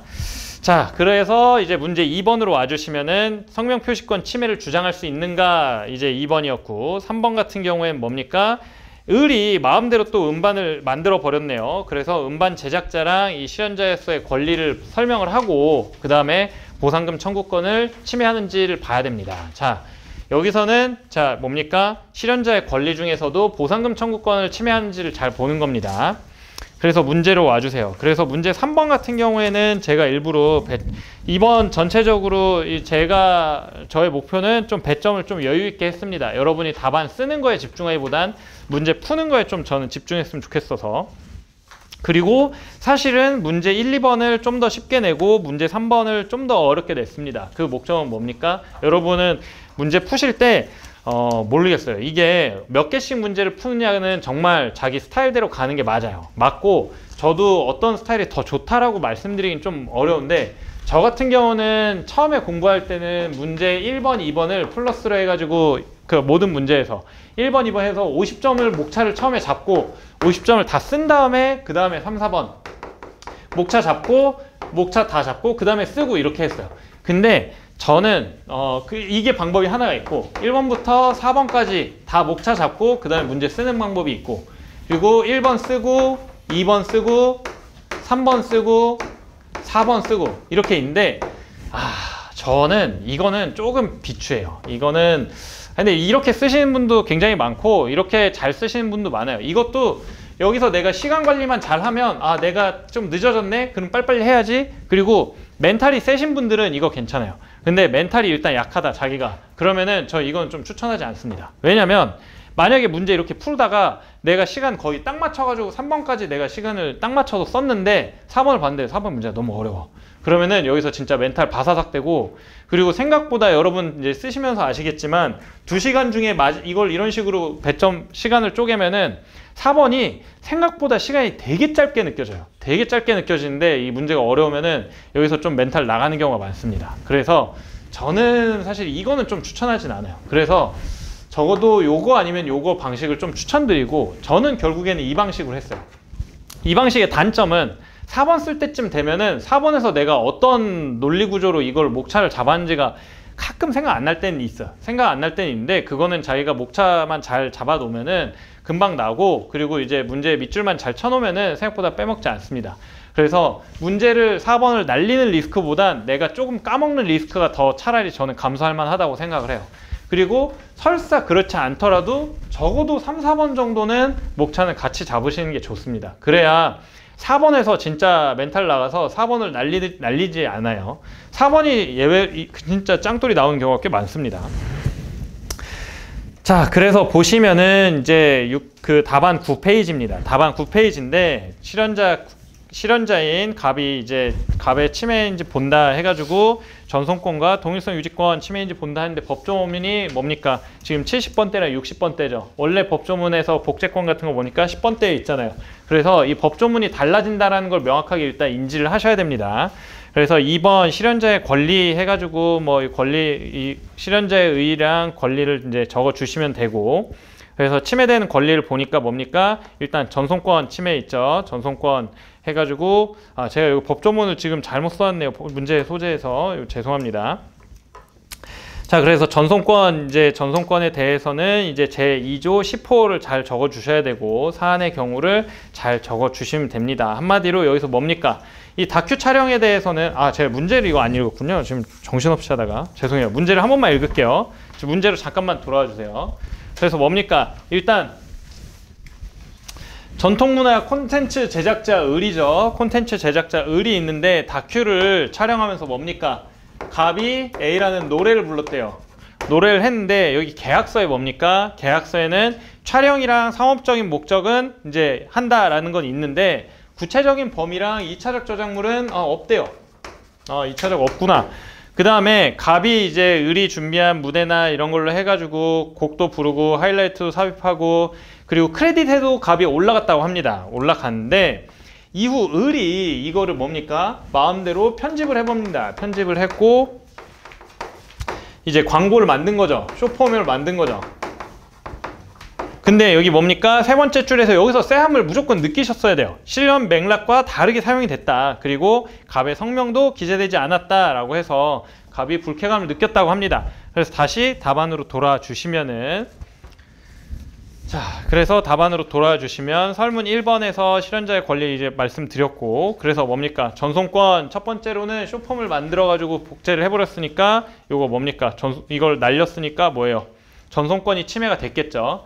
그 다음에 뭡니까? 동일성 유지권. 여기서 보면은 제67조에서 동일성 유지권을 두고 있습니다. 근데 여러분 이 법조문을 잘 보시면은 이 실현자의 경우에는 뭡니까? 2차적 저작물 작성권이 없어요. 그래서 여기다가 2차적 저작물 작성권을 쓰시면은 정말 큰일 납니다. 그런 얘기는 쓰시면 안 돼요. 물론 얘가 계약 체결할 때 2차적 저작물은 포함하지 않는다고 했어요. 이건 뭡니까? 내 영상이 뭔가 2차적으로 편집되는 거나 아니면 다른 포맷에서 이제 사용되는 거를 이제 허용하지 않는다는 법적인 그런 계약 용어를 말하는 것 뿐이지, 이 사람한테 그렇다고 2차적 저작물 작성권이라는 권리가 있는 건 아닙니다. 그래서 그걸 잘 보셔야 되고, 그래서 결론적으로는 전송권이랑 동일성 유지권 침해가 되고, 여기서의 안에서의 내용은 뭡니까? 기본적으로 저작 재산권이랑 저작 인격권은 똑같아요. 그러니까 써야 되는 내용은 똑같아요. 근데 법조문만 좀 다른 거고, 공중송신권이 아니라 전송이니까 이 정의 규정만 좀 다른 겁니다. 결론적으로는 이걸 침해한다. 근데 마지막에 이제 10페이지의 밑에 4번 영상 제작자의 특례와 법적 문제점 했을 때, 영상 제작자에 대한 특례 하면 뭡니까? 법 10조에 의하면은 이 저작권을 취득한 경우 특약이 없는 한 그 영상 저작물의 이용에 필요한 권리는 영상 제작자가 양도받은 것으로 추정한다라는 규정이 있어요. 이게 만약에 제가 요거 5번을 5점짜리를 밑에다 써놨으니까 여러분이 이 내용을 지금 다 쓰셨을 텐데, 만약에 그냥 치매인지만 여부를 묻잖아요. 여러분은 이거에 대해서 무조건 답안에 들어가 있어야 돼요. 제가 이걸 묻지 않아도. 왜냐면 기본적으로는 이 권리에 대해서 추정이 되는 게 맞잖아요. 이 사람한테 추가적으로 발생하는 권리이기 때문에 기본적으로는 이 조항을 여러분이 만약에 치매 사안에서 쓰셨어야 됩니다. 그래서 이걸 사안에서 법적 문제가 뭐가 있나 이렇게 보시면은, 자, 사안에서는 갑이 을과 계약을 체결할 때 이런 문구만 있고 구체적인 세부 활용 범위가 없잖아요. 명시적인 합의가. 명시적인 합의가 없지만 이 사람이 저작권을 모두 다 취득하니까 뭡니까? 기본적으로 을이 이 영상 자체에 대한 모든 권리를 받은 것으로, 양도 받은 것으로 추정이 되는 거예요. 추정이 되는 건 맞지만 기본적인, 그래서 이제 그 두 번째 문단에 기본적인 이용 권리는 양도받았다고 볼 수 있죠. 하지만 이런 거는 이 새로운 쇼폼 형태로 만드는 거 뭡니까? 그 영상 사용에 있어서 필수적인 범위는 아니잖아요. 이 영상 제작자의 특례가 얘기하는 건 뭐냐면, 그 영상 전체를 잘 활용할 수 있게 해주기 위해서 있는 굉장히 예외적인 특례입니다. 굉장히 실현자라든지 아니면 기타 저작권자의 어떤 권리를 다 작살내는 권리예요. 그러면 뭡니까? 이게 굉장히 제한적으로 인정이 되는 거라고. 그러면은 이걸 가지고 쇼폼까지 만든 건 뭡니까? 맥락까지 다 자를 정도로 이거 날리는 거는, 여러분이 이거를 미리 듣기 판례랑 헷갈리시면 안 돼요. 미리 듣기 판례 같은 경우에는 그 음악에 대해서 모든 사람들이 그 일부라는 걸 인식을 하고 있고, 거기에 대해서 일부분에 대해서 동일성 유지권의 침해가 아니라고 보는 건데, 이거는 어떤 사람한테 권리를 부여하냐 마냐의 문제이기 때문에 쇼폼까지 이 권리가 간다고 보면 안 됩니다. 그래서 이거는 미리 듣기랑 똑같이 생각하시면 안 돼요. 그래서 한마디로 이게 넘어선 거기 때문에 인정권을 침해하는 문제가 생긴다라고 해서 이런 부분들에서 충돌은 발생할 수 있다라고 할 수 있고, 이 부분에 대해서 내가 답안을 잘 못 썼다, 내가 정말 공부를 제대로 못했나 라고 절대 생각하시면 안 됩니다. 이거 잘 못 쓰시면은 당연한 거예요. 근데 여러분이 이런 문제를 나왔을 때는 어디까지 쓰셔야 되냐라고 한다면, 이 영상 저작물에 관한 특례에 대한 법리 있잖아요. 법조문과 요 내용, 요거까지는 여러분이 답안에 쓰실 수 있어야 돼요. 이걸 못 쓰셨으면은 이거는 법조문을 못 찾아낸 거잖아요. 이걸 못 쓰셨다는 거는 아직 답안 스킬이 부족하다는 거예요. 근데 이 밑에 법적 문제점 이런 것까지 막 다 외워서 내가 써야지, 그래야 내가 실력이 있다, 이거 절대 아닙니다. 시험 패스할 때 여기까지는 필요 없어요. 그러면 문제 이런 거 왜 냈냐라고 하실 수 있는데, 당연히 실제 시험에 이런 정도는 나올 수 있습니다. 그리고 이것 때문에 이거 하나 잘 쓰려고 막 공부를 늘리시면 안 돼요. 자, 그 다음에 이제 설문 2번 성명표시권. 요거는 뭐 사실은 기본적인 성명표시권 문제랑 똑같죠. 그 대신에 적용 법조만 달라졌습니다. 그래서 침해 여부, 당연히 침해가 맞죠. 성명표시권 침해라고 봐야죠. 왜냐? 여기에 뭡니까? 영상물에서 아까 어떻게 했어요? 이런 사실관계가 사실 조금 제 생각에는 이런 디테일들을 많이 놓치실 것 같은데, 여기서 뭡니까? 영상물에서는 멀쩡히 잘 표시했잖아요. 영상물에서는 멀쩡히 잘 표시했는데 왜 여기서는 빼냐고요. 그래서 성명표시권 침해라고 봐야 된다라고 보셔야 됩니다. 자, 그 다음에 설문 3번. 여기서도 뭡니까? 을이 음반을 편집을 했어요. 편집을 했더니 이게 과연 이제 보상금 청구권의 그 침해한지를 보는 건데, 일단 기본적으로 음반 제작자, 실현자의 권리 관계에 대해서는 음반 제작자의 권리를 써주시면 되겠죠. 그래서 처음 고정한 사람이 이제 음반 제작자가 되고, 실현자는 여기에 대해서 저작 인정권자로서 권리를 가지고 보상금 청구권을 가진다. 그래서 보상금 청구권을 간단하게 써줬습니다. 그 다음에 사안의 해결 해가지고 을이 음반 제작자에 해당하고, 다만 별도의 계약이 당연히 필요하겠죠. 음반 제작자가 이 사람이 적법한 음반 제작자인 거지, 적법한 음반 제작자인 거랑은 별도의 문제인 거예요. 그런데 여기서는 별도의 계약이 없으니까 이거는 뭐겠습니까?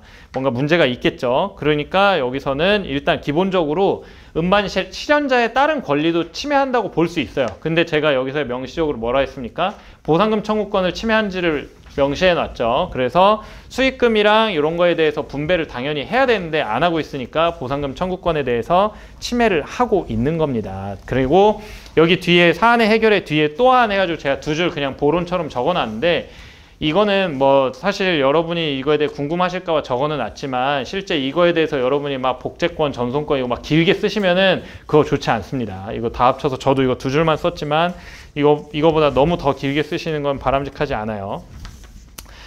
자, 그래서 마지막 문제 4번으로 가겠습니다. 문제 4번 요것도 이제 보시면은 첫 번째로 1번은 그 교육 목적의 이용이랑 비영리적인 이 공연 방송 해당하는지를 적으라고 했으니까 뭐 단문인 것 같고, 그 다음에 2번은 전시권 침해인지 여부를 검토하시오라고 했습니다. 사안을 먼저 보시면은 기관 C는 갑이 촬영한 사진을 이걸 사용을 했대요. 시리즈 사진을 사용을 했고, 교사용으로만 사용하려고 했지만 누구나 다 업로드를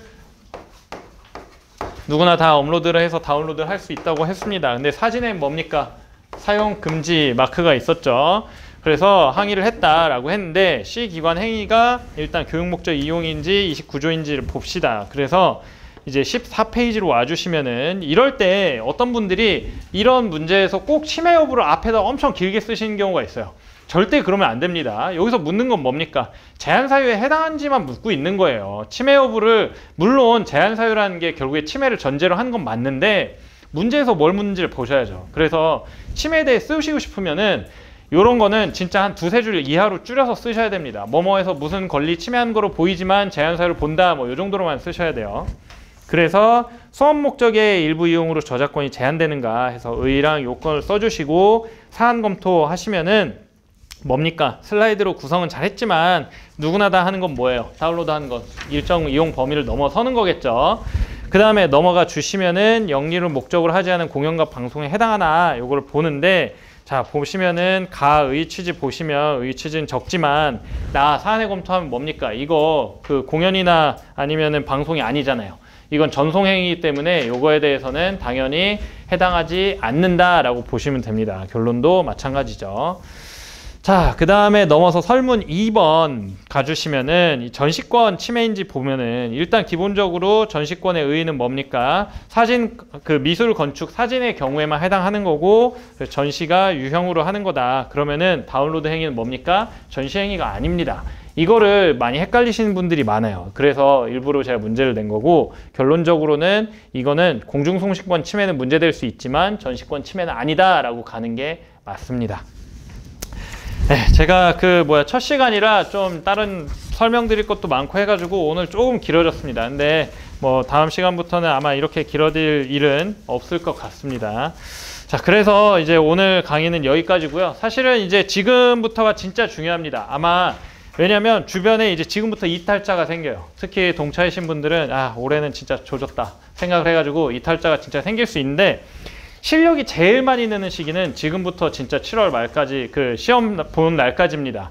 실제로 만약에 올해 정말 안 될 것 같은 분도 올해 지금 이 2달 동안을 버티냐 안 버티냐가 내년 안으로 끝내느냐 더 길어지느냐를 결정하는 극단적인 시기입니다. 그래서 지금 실력이 어느 정도에 오르셔있는지는 사람마다 다르지만 지금 만약에 조금 실력이 떨어진다고 생각해도 제가 장담하는데 진짜로 딱 밀고 가시면은 7월에 지금이랑 실력이 정말 많이 다르실 거예요. 그래서 끝까지 일단 좀 잘 달리시면 좋겠습니다. 그리고 꼭 답안도 꼭 써서 주시되, 만약에 이번에 자기가 못 써서 내가 진짜 안 냈다 그래도 다음에 써서라도 꼭 저한테 보내주시면 제가 도와드리도록 하겠고, 그리고 만약에 답안을 정말 못 썼다고 해도 절대 창피하지 않아요. 어차피 저는 답안 채점하는데 시간이 너무 오래 걸리기 때문에 어차피 그 이름도 잘 보지 않습니다. 그리고 글씨체로 잘 외워지지도 않아요.